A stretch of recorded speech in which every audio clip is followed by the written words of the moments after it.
Hello and welcome back to my YouTube channel. Today I'm going to be talking to you about why brands need to act like publishers. So this is a huge thing on the mind of many marketing practitioners and leaders. And here are my thoughts on why brands need to think and act like publishers in order to improve their return on investment and their conversions. So first off, why content marketing? Content is king. That is a term that is bandied around within many circles. But one of the many reasons that content marketing has become popular is that is the growing cost and increasing opt-out rates for many other types of marketing. So, for example, 99.9% of banners are ignored, 95% of emails are never opened, and 99.5% of pay-per-click ads never get a single click despite being shown to huge numbers of people. Cold calls are increasingly ignored by more and more of us, and of course, many of us choose to use streaming services where there are no TV adverts, no breaks, or even where we do watch regular scheduled programming, we record them anyway, so we can fast forward through the adverts. And yet, despite this, we are searching for more and more products online, and we are buying more and more. So this tells me that simply pushing over promotional messages at today's consumers will not work. We scroll past the content we don't like to see. So the only solution is to become a trusted source of information that your potential customers seek out rather than be interrupted by.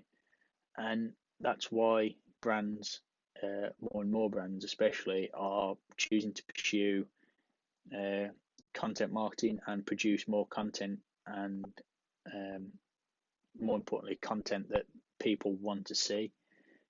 For example, so whether it's news, helpful tips, or even just entertaining videos, brands that aren't creating content are effectively just flushing huge amounts of their marketing budget down the toilet. So as part of why brands should begin to act like publishers, there's kind of a follow the leader element to it. So the results are speaking for themselves. A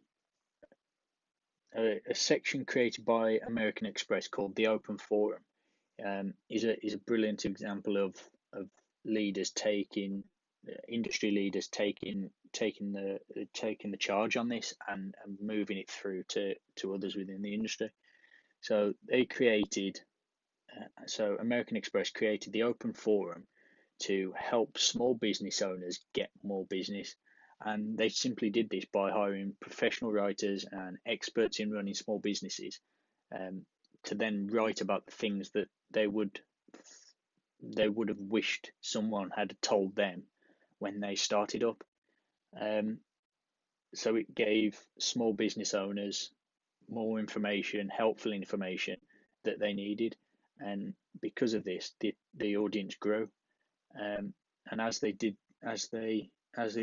audience grew and the readership grew of this website, they invited the readers to open an account with them.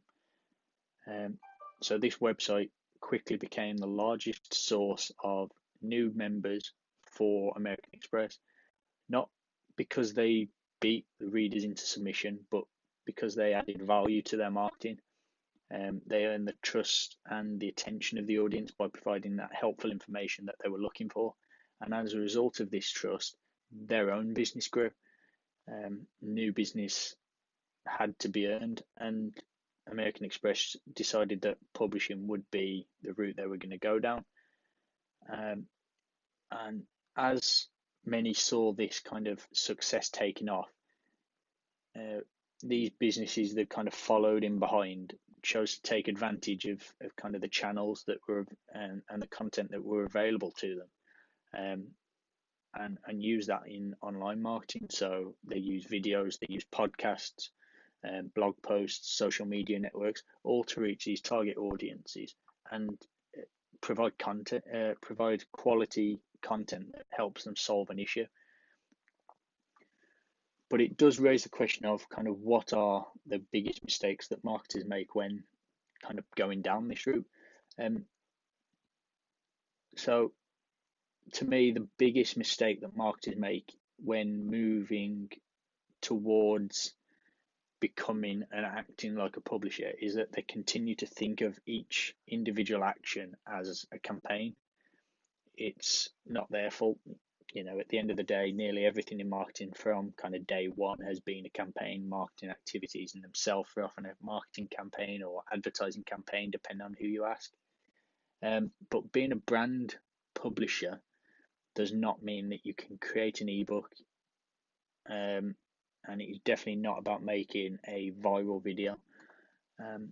This kind of publishing and acting like a publisher represents a cultural shift away from this campaign thought process, and instead focuses on the continuous development, curation, distribution of content that the target audience wants, is looking for, and will even engage with.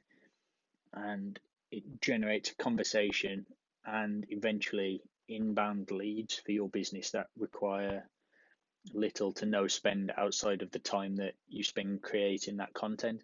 So whether you're a marketer at a huge multinational marketing agency or a small regional business, you will often overestimate the importance of your company, your product, your solution in the mind of your customer.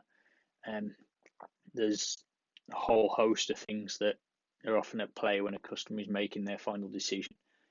Product location, delivery, price, and that's just naming a few. So when you make that shift from campaign focus to acting like a publisher, you need to begin to think in kind of a truly customer centric way. And there is often a direct correlation between the ability of the company to provide value online to their ability to gain an audience's attention offline as well. And that authenticity and realness of these interactions builds trust that brings customers back to your business again and again. So many people think content marketing is just a buzzword, and buzzwords kind of come in and drop out as quick as they appear. But for content marketing, it's become a hugely important part of marketing that is a great way that businesses can generate inbound leads, and that doesn't cost a huge amount of time or money, and allows them to quickly put that personality of the brand across. This is especially important for small businesses where they've got to stand out against often companies with much bigger marketing budgets and much bigger teams to create all this information.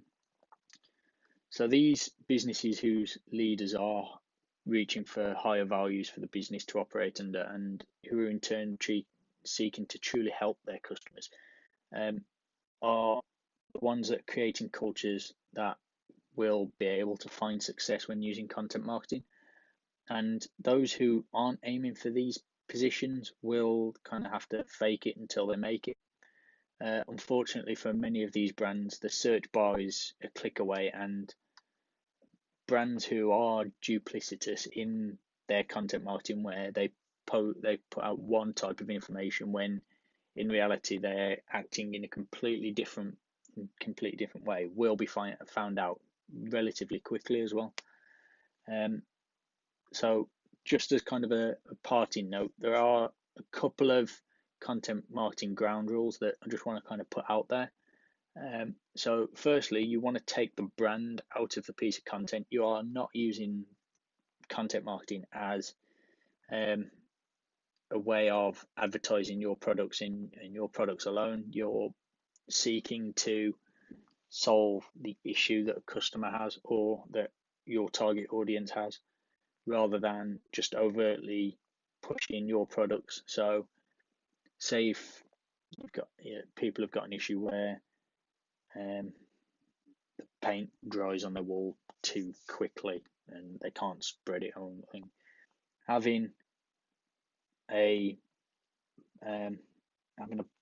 blog post that discusses how you can make the most of that paint or make that paint go further would overtly be better than just having ounces and oodles of content that just basically pitches, well, buy more paint then. The second kind of ground rule is make the reader or your customer the kind of the hero of the story. So you're trying to solve their issue. You're not trying to paint yourself out to be amazing. That's kind of where your PR side of it comes from, where you're talking about how good you are. You're talking about how good your customer is and providing them the information that they need. And the third rule is is storytelling. So you want to create content that is interesting and compelling. You don't want to write a 3,000 word blog post that can be realistically written in 300 words. Because at the end of the day, you if you're writing that 3,000 word blog post, you're either putting too much information in so people will get lost, or people will switch off well before the end that you get in there.